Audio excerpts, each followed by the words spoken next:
What's going on? It's your boy Coach here.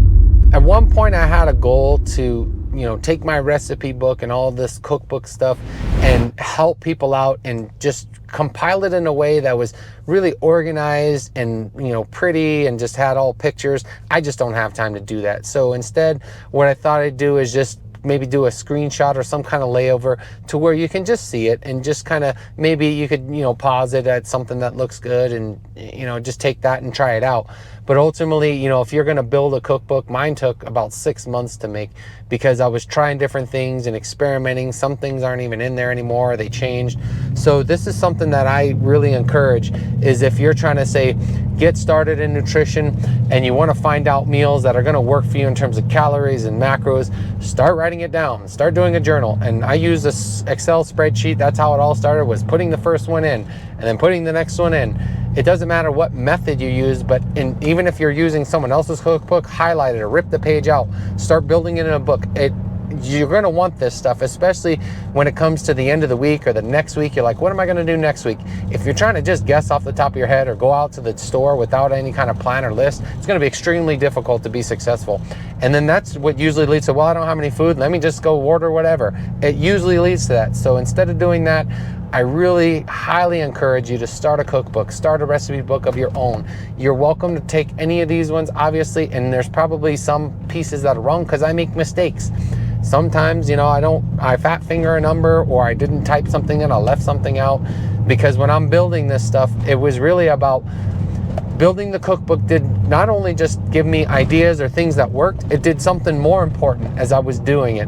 It helped me learn a formula for how to make food, how to make recipes, or how to make meals that can help me be successful in a deficit without a cookbook. So like right now, lately, I haven't used my cookbook. I kind of I have it there just if I really want to go to some recipe that I'm craving, and I might use it as I get towards the end of this deficit. But for right now, I just kind of know. It's just like there's some things, use whey powder, use things high in protein, use artificial sweeteners, specifically for desserts.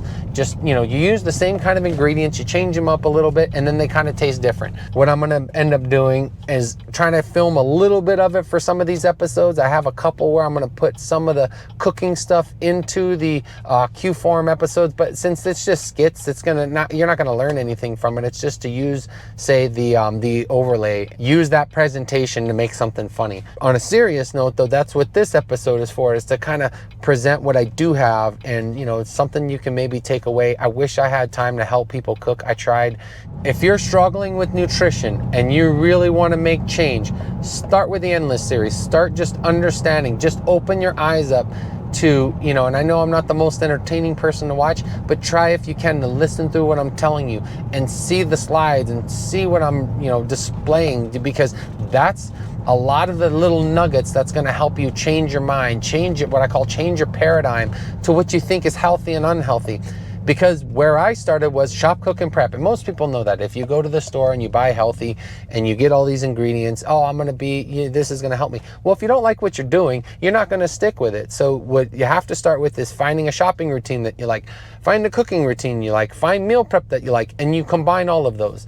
And then once you figure that out, then it's about figuring out the calories. And once you can figure out the calories you need to stay at maintenance, and then you can drop them a little bit. Now you figure out a deficit.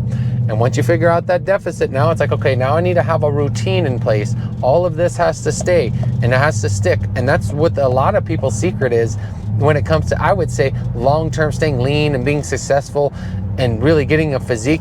It's like this robotic thing, and that's kind of what I'm doing right now. I haven't fully started it. That starts in a week from now, where it gets a lot harder, because I had all these refeeds in the last few weeks, and it was the last week and a half of refeeds. And then because once the robotic part turns on, you don't turn it off. You get into that mode and you grind, and then once the grind is over, then you can refeed again. But if you have a very aggressive physique goal, there is no like, well, I'm going to enjoy it. It's just suffering, like especially as you go below set point and you're trying to endure the hunger.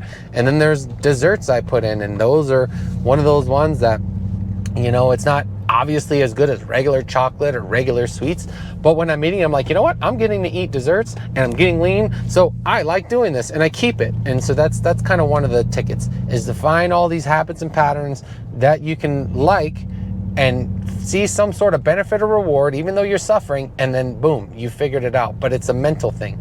So it's all about the psychology of this.